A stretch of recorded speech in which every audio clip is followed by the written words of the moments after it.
हिरव्यागार मटारचा बटाटा पराठा आपण आज बघणार आहोत.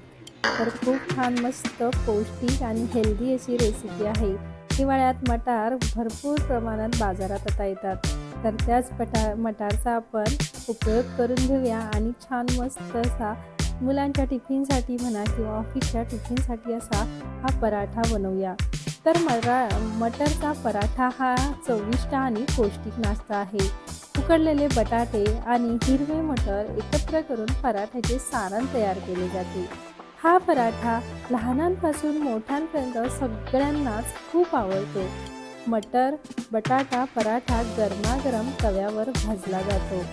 हा पराठा दही, लोणी किंवा लोणच्यासोबत खायला खूप छान लागतो. प्रवासात किंवा डब्यासाठी मटर बटाटा पराठा उत्तम पर्याय आहे.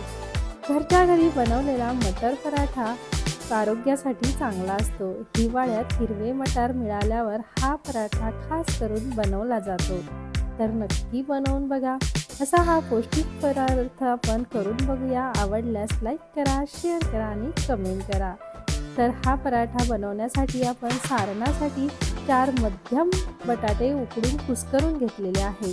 त्यानंतर 1 कप हिरवे मटार उकडून कुस्करून घेतलेले आहे. त्यानंतर हिरव्या मिरच्या आवडीनुसार कमी जास्त घ्यायच्या आहे. इथे 1 ते 2 हिरव्या मिरच्या मी घेतलेल्या आहेत, कारण मला ह्या मुलीसाठी बनवायचं. नंतर 1 टीस्पून जिरे, हाफ टीस्पून आले पेस्ट, हाफ टीस्पून हळद, 1 टीस्पून धनेपूड, हाफ टीस्पून लाल तिखट, हाफ टीस्पून गरम मसाला, चवीनुसार मीठ आणि कोथिंबीर बारीक चिरलेली. अशा प्रमाणात मी साहित्य घेतलेले आहे. आता सर्वात प्रथम आपण पराठ्यासाठी कणिक भिजवून घेऊया.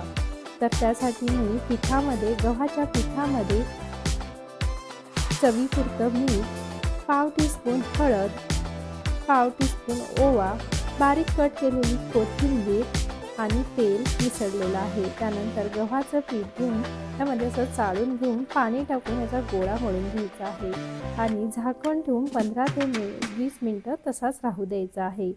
त्यानंतर आता आपण सारण बनवून बघूया. तर सारणासाठी आपण काय घेतलेलं आहे, तर कढईमध्ये तेल गरम केलेलं आहे. तर तेल छान मस्त तापलं की त्यामध्ये जिरे तडतडू द्यायचे आहे. जिरे छान तडतडले की आले, हिरवी मिरचीची पेस्ट घालून परतून घ्यायची. त्यानंतर ह्यात बटाटा मटार घालून सर्व मसाले घालायचे व मीठ घालून मीठ मिक्स करून घ्यायचं आहे. तर छान मीठ मिक्स केल्यानंतर 2 ते 3 मिनटं परतून झाल्यानंतर गॅस बंद करायचा आणि झाकण ठेवून थंड होऊ द्यायचे. त्यानंतर कणिक व सारणाचे समान असे आपण गोळे इथे करून घेतले. कणिक लाटून त्यात सारण बंद करून घेतले. त्यानंतर हलक्या हाताने असा गोल पराठा लाटून घेतलेला आहे. त्यानंतर आता हा पराठा आपण तव्यावरती भाजून घेऊया. तर तव्यावरती हा पराठा टाकायचा. दोन्ही साईडनी छान मस्त खुरपूस असा हा पराठा भाजायचा आहे. तर हा पराठा तूप किंवा तेल टाकून दोन्हीपैकी एक कुठलंही टाकून छान मस्त हलकासा सोनेरी डाग होईल तोपर्यंत भाजायचा आहे. तर असा हा झटकीपट बटाट्याचा आणि मटारचा पराठा आपला तयार झालेला आहे. रेसिपी कशी वाटली हे नक्की सांगा. आवडल्यास लाईक करा, शेअर करा आणि कमेंट करा. चला तर मग पुन्हा भेटू नवीन अशा रेसिपीसोबत.